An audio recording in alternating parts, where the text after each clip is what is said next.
നമ്മൾ ഇത്രയും നേരം ഡിസ്കസ് ചെയ്തത് ഒബ്ജക്റ്റ് ഓറിയൻറ്റഡ് പ്രിൻസിപ്പിളിൻ്റെ ഭാഗമായിട്ട് ഏറ്റവും പ്രധാനപ്പെട്ട ഓബ്ജക്റ്റ്, ക്ലാസ് എന്നിവ ആണ്.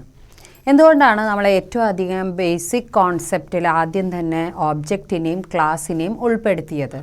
കാരണം ഓബ്ജക്റ്റ് ഓറിയൻറ്റഡ് പ്രോഗ്രാമിംഗ് എന്ന വാക്കിൽ തന്നെ ഒബ്ജക്റ്റ് ഉണ്ട്. അപ്പോൾ ഓബ്ജക്റ്റിനാണ് ഇവിടെ ഏറ്റവും അധികം പ്രാധാന്യമുള്ളത്.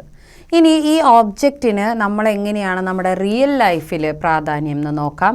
അതായത് നമ്മളിപ്പോൾ ഒരു സ്കൂളിൽ ഒരു ക്ലാസ്സിൽ കുട്ടികൾക്ക് റോൾ നമ്പർ കൊടുക്കാറുണ്ട്.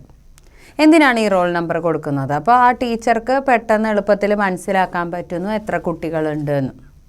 അപ്പോൾ ആ റോൾ നമ്പർ ഇവരെ സഹായിക്കുന്നുണ്ട്. എന്തിനു വേണ്ടിയിട്ട്? ആ കുട്ടികളുടെ എണ്ണം തിട്ടപ്പെടുത്തുന്നതിന് വേണ്ടി. അപ്പോൾ ആ ക്ലാസ്സിലെ ഓരോ കുട്ടിയും ഓരോ ഓബ്ജക്റ്റുകളായി മാറുന്നു. അപ്പോൾ ഓരോ കുട്ടിയും ആ ക്ലാസ്സിനെ പ്രതിനിധീകരിക്കുന്നു. എന്നാൽ ആ ക്ലാസ് എന്ന് പറയുമ്പോൾ എന്താണ്? അത് ഒരു കാറ്റഗറി, ഒരു ഗ്രൂപ്പാണ്.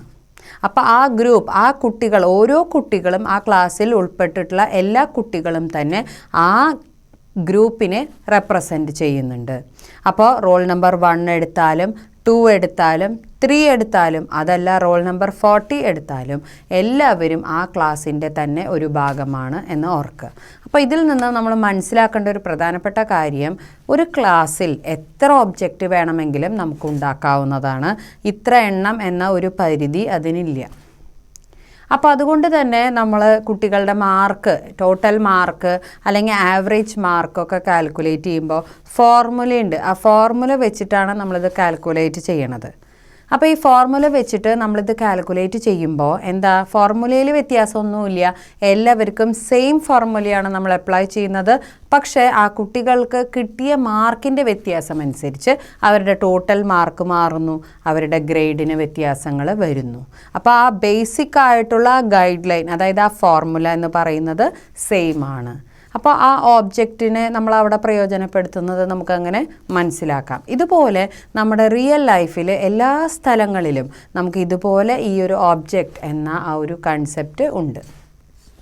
അടുത്തതായിട്ട് നമ്മൾ പഠിക്കാൻ പോകുന്ന നമ്മുടെ പ്രിൻസിപ്പിൾ എന്ന് പറയുന്നത് ഡേറ്റ അബ്സ്ട്രാക്ഷൻ.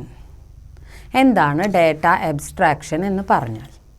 ഒരു ഉദാഹരണം പറയുകയാണെങ്കിൽ, ഒരു കാറ്, ആ കാറ് റോട്ടിലൂടെ അതിങ്ങനെ ഡ്രൈവ് ചെയ്ത് പോകുന്നത് കാണുമ്പോൾ ഹായ് എന്തൊരു ഭംഗിയാന്ന് നമ്മൾ പറയുന്നു. അത് അതിൻ്റെ എക്സ്റ്റേണൽ അപ്പിയറൻസ്, ബാഹ്യമായിട്ടുള്ള ഭംഗിയാണ് നമ്മൾ ഈ ഹായ് എന്ന് പറയുന്നത്. ചിലപ്പോൾ അതിൻ്റെ നിറമായിരിക്കാം നമ്മൾ ഹായ് എന്ന് പറയുന്നത്.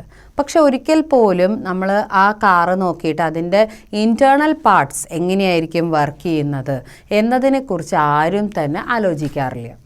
അതായത് നമ്മൾ എക്സ്റ്റേണൽ ആയിട്ടുള്ള അപ്പിയറൻസിന് മാത്രം പ്രാധാന്യം നൽകുന്നു. ബാക്ക്ഗ്രൗണ്ട് ഡീറ്റെയിൽസ് എല്ലാം തന്നെ ഹിഡൻ ആണ്. ബാക്ക്ഗ്രൗണ്ട് ഡീറ്റെയിൽസ് എന്ന് പറഞ്ഞാൽ അതിൻ്റെ ഉള്ളിലുള്ള പ്രവർത്തനങ്ങളെക്കുറിച്ചോ ഒന്നും നമ്മൾ നോക്കുന്നില്ല. എൻജിൻ എങ്ങനെയാണ്, എന്താണ് എൻജിൻ്റെ പവർ, ഇതൊന്നും നമുക്കറിയില്ല. നമ്മൾ അതിനെപ്പറ്റി ഒന്നും തന്നെ ബോദർ ചെയ്യുന്നില്ല. അങ്ങനെയാണെങ്കിൽ, ബാക്ക്ഗ്രൗണ്ട് ഡീറ്റെയിൽസ് ഹിഡൻ ആണെങ്കിൽ അതിനെ നമ്മൾക്ക് പറയുന്ന പേരാണ് data abstraction. The process of hiding the background details. Only relevant details will be shown. അതിനെ നമ്മൾ പറയുന്ന പേരാണ് ഡേറ്റ അബ്സ്ട്രാക്ഷൻ എന്നുള്ളത്. ഇനി ഒരു സ്റ്റുഡൻ്റ് എന്നുള്ള നിലയ്ക്ക് നമുക്കതിനുള്ളൊരു ഉദാഹരണം എന്താണെന്ന് വെച്ചിട്ടുണ്ടെങ്കിൽ, ഇപ്പോൾ സ്കൂളിൽ സാധാരണയായിട്ട് നമുക്ക് ഒരുപാട് പരിപാടികൾ, കായിക മത്സരങ്ങളും എല്ലാം ഉണ്ടാകുന്നുണ്ട്. അപ്പോൾ അതിൻ്റെ ഭാഗമായിട്ട് ഒരു കുട്ടി എല്ലാത്തിലും പാർട്ടിസിപ്പേറ്റ് ചെയ്യുന്നുണ്ട്. പക്ഷേ നമ്മൾ പരീക്ഷകളൊക്കെ കഴിഞ്ഞു കഴിഞ്ഞാൽ ഉടൻ തന്നെ പേരൻസിനെ മീറ്റിങ്ങിന് വിളിക്കുമ്പോൾ ടീച്ചർ മിക്കവാറും അതിൽ പ്രാധാന്യം കൊടുത്ത് പറയുന്നത് പരീക്ഷയുടെ മാർക്കിനെ കുറിച്ചാണ്, ക്ലാസ്സിൽ പഠിക്കുന്നതിനെക്കുറിച്ച്, ക്ലാസ്സിൽ ശ്രദ്ധിക്കുന്നതിനെക്കുറിച്ചൊക്കെയാണ്. അപ്പോൾ സാധാരണയായിട്ട് നമ്മൾ ചിന്തിക്കുന്ന ഒരു കാര്യമുണ്ട്, വേറെ ഏതെങ്കിലും, അതായത് പഠിത്തത്തിൽ ചിലപ്പോൾ മാർക്ക് ഇത്തിരി കുറഞ്ഞിരിക്കാം, പക്ഷേ സ്പോർട്സിലോ അതല്ലെങ്കിൽ വേറെ എന്തിലെങ്കിലും നല്ല രീതിയിൽ പെർഫോം ചെയ്യുന്ന ഒരു കുട്ടിയാണെങ്കിൽ അതിനെക്കുറിച്ച് ടീച്ചർ കൂടുതൽ പൊക്കി പറയുമായിരുന്നെങ്കിൽ നന്നായിരുന്നു പേരൻസിൻ്റെ ഇടയിൽ എന്ന് നമ്മൾ ചിന്തിക്കാം കുട്ടികൾ എന്നുള്ള നിലയ്ക്ക്. അപ്പോൾ എന്താണ് ടീച്ചർ അവിടെ അത് പറയാതിരുന്നത്? കാരണം ടീച്ചറുടെ ജോലി എന്താണ്? പേരൻസ് മീറ്റിങ്ങിൽ കുട്ടിയുടെ അക്കാഡമിക് സൈഡ്, അതായത് കുട്ടിയുടെ പഠന രീതി എങ്ങനെ പോകുന്നു, പുരോഗമിക്കുന്നുണ്ടോ അതോ കുട്ടി പിന്നോട്ടാണോ പോകുന്നത് എന്ന് അച്ഛനെയും അമ്മയും ധരിപ്പിക്കേണ്ടത് ടീച്ചറുടെ വളരെ പ്രധാനപ്പെട്ട ഒരു ജോലിയാണ്. അതുകൊണ്ടാണ് ടീച്ചർ അത് പറയുന്നത്. മറ്റുള്ള കാര്യങ്ങൾ ചിലപ്പോൾ നല്ലതായിരിക്കാം, കായിക മത്സരങ്ങളിലെല്ലാം കുട്ടി ചിലപ്പോൾ ഫസ്റ്റ് ആയിരിക്കാം, പക്ഷെ ആ കാര്യങ്ങൾ ടീച്ചർ അപ്പോൾ പറഞ്ഞോളണം എന്നില്ല. അത് അവിടെ എപ്പോഴും ഹിഡനായി കിടക്കുന്നു. എന്താണോ ആവശ്യമായിട്ടുള്ളത് അക്കാഡമിക് സൈഡ് ആണെങ്കിൽ അതിനെക്കുറിച്ച് ടീച്ചർ കൂടുതലായിട്ട് സ്ട്രെസ് ചെയ്ത് പറയുന്നു എങ്കിൽ അത് ഒരു അബ്സ്ട്രാക്ഷനാണ്.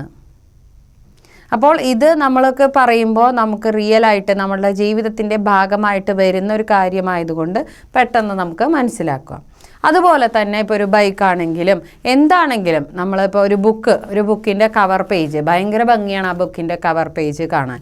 പക്ഷെ ചിലപ്പോൾ ബുക്കിനകത്തുള്ള കണ്ടൻറ്റ് അത്ര ഭംഗി ഉണ്ടാവണമെന്നില്ല, വായിക്കുമ്പോൾ അത്ര രസമില്ല, നിലവാരം പുലർത്താത്ത ഒരു കഥയായിരിക്കാം, അങ്ങനെയൊക്കെ വരാൻ സാധ്യതയുണ്ട്. അപ്പോൾ എപ്പോഴും ബാഹ്യമായിട്ട് എക്സ്റ്റേണലി നമുക്ക് കാണുമ്പോൾ എങ്ങനെയാണ് ഇതിനെക്കുറിച്ച് മാത്രമേ നമ്മൾ അവിടെ നോക്കുന്നുള്ളൂ, അകത്തുള്ള കണ്ടൻറ്റിനെ കുറിച്ച് നമ്മൾ തീരെ ആലോചിക്കുന്നില്ല എങ്കിൽ ബാക്ക്ഗ്രൗണ്ട് ഡീറ്റെയിൽസ് എല്ലാം ഹിഡൻ ആയി കിടക്കുന്ന ആ ഒരു കൺസെപ്റ്റ്, അതിനെ നമ്മൾ പറയുന്ന പേരാണ് ഡേറ്റ അബ്സ്ട്രാക്ഷൻ.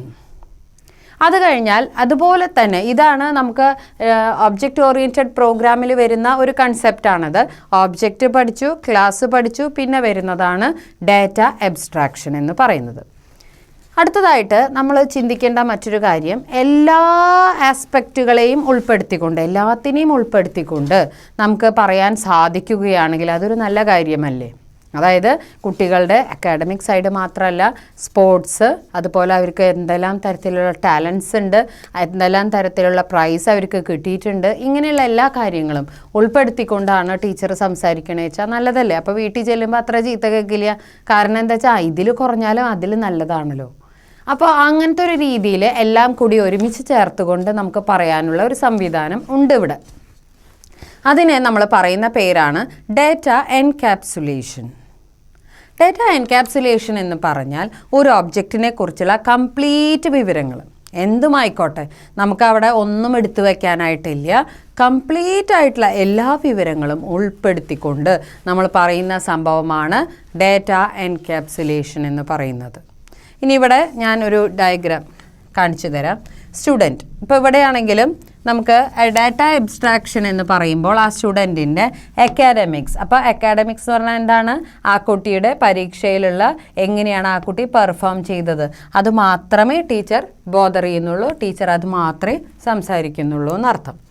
ഇനി ഇവിടെ എൻകാപ്സുലേഷൻ എന്ന് പറയുമ്പോൾ ആ സ്റ്റുഡൻറ്റിനെ സംബന്ധിക്കുന്ന എല്ലാ കാര്യങ്ങളും ഇതിൽ ഉൾപ്പെടുന്നുണ്ട്.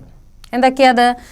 അക്കാഡമിക്സ് എന്ന് പറഞ്ഞാൽ ആ കുട്ടി പരീക്ഷയിലൊക്കെ എങ്ങനെ പെർഫോം ചെയ്യുന്നു, എത്രത്തോളം ആ കുട്ടിക്ക് മാർക്കുണ്ട് എന്നുള്ളതൊക്കെയാണ് കേട്ടോ. സ്പോർട്സ്, ഓട്ടം ചാട്ടം മത്സരങ്ങളിൽ ആ കുട്ടി എത്രത്തോളം നന്നായിട്ട് പെർഫോം ചെയ്യുന്നുണ്ട്. ടാലൻസ്, ആ കുട്ടി നൃത്തം, പാട്ട് ഇങ്ങനത്തെ കാര്യങ്ങളൊക്കെ ഉണ്ടോ, കഥാരചന, കവിതാരചന ഇതൊക്കെ ഉണ്ടോ. റിവാർഡ്സ്, എത്ര പ്രൈസൊക്കെ ആ കുട്ടിക്ക് കിട്ടിയിട്ടുണ്ട്. ഇങ്ങനെയുള്ള എല്ലാ കാര്യങ്ങളും ഒരു കുട്ടിയെ സംബന്ധിക്കുന്ന എല്ലാ വിവരങ്ങളും ഉൾപ്പെടുത്തിക്കൊണ്ടാണ് നമ്മൾ പറയുന്നതെങ്കിൽ അതിനെ നമുക്ക് പറയാവുന്ന പേരാണ് encapsulation. The wrapping up of data and member functions into a single unit is called encapsulation. നമ്മൾ അതിനെയാണ് എല്ലാത്തിനെയും ഉൾപ്പെടുത്തിക്കൊണ്ട് അവിടെ നമുക്ക് ബാക്ക്ഗ്രൗണ്ട് ഡീറ്റെയിൽസും അതുപോലെ ഇൻറ്റേർണൽ ഡീറ്റെയിൽസും എക്സ്റ്റേണൽ ഡീറ്റെയിൽസും എല്ലാ ഡീറ്റെയിൽസിനെയും ഉൾപ്പെടുത്തിക്കൊണ്ട് നമ്മൾ പറയുന്നതാണ് ഡാറ്റ എൻകാപ്സുലേഷൻ എന്ന് പറയുന്നത്. മാത്രമല്ല ഡാറ്റ എൻകാപ്സുലേഷനിൽ എല്ലാം ഉൾപ്പെടുന്നുണ്ട്, എന്നാൽ ഡാറ്റ അബ്സ്ട്രാക്ഷനിൽ ഒറ്റൊന്നേ ഉൾപ്പെടുന്നുള്ളൂ. എല്ലാ സമയവും അങ്ങനെ തന്നെയായിരിക്കും. അപ്പോൾ അതുകൊണ്ട് തന്നെ നമുക്ക് പറയാൻ പറ്റും ഡാറ്റ എൻകാപ്സുലേഷൻ്റെ ഒരു ഭാഗമാണ് ഡാറ്റ അബ്സ്ട്രാക്ഷൻ. എന്തുകൊണ്ടാണ്? ഇവിടെ നമ്മൾ അക്കാഡമിക്സും സ്പോർട്സും ടാലൻസും റിവാർഡ്സും എല്ലാ കാര്യങ്ങളും ഡിസ്കസ് ചെയ്തു. പക്ഷേ അബ്സ്ട്രാക്ഷനിൽ വന്നപ്പോൾ നമ്മൾ അക്കാഡമിക്സ് മാത്രമേ ഡിസ്കസ് ചെയ്തുള്ളൂ. അപ്പോൾ അതുകൊണ്ട് തന്നെ നമുക്ക് പറയാൻ സാധിക്കുന്നു എൻകാപ്സുലേഷൻ്റെ ഒരു ഭാഗമാണ് അബ്സ്ട്രാക്ഷൻ എന്ന് പറയുന്നത്. കാരണം ഇതിൽ എല്ലാം ഉൾപ്പെടുത്തി ഇതിൽ നമ്മൾ ഒരേ ഒരു കാര്യം മാത്രമേ ചർച്ച ചെയ്തുള്ളൂ. അടുത്തതായിട്ട് നമ്മൾ പറയുന്ന ഭാഗം മൊഡ്യുലാരിറ്റി എന്ന് പറയും.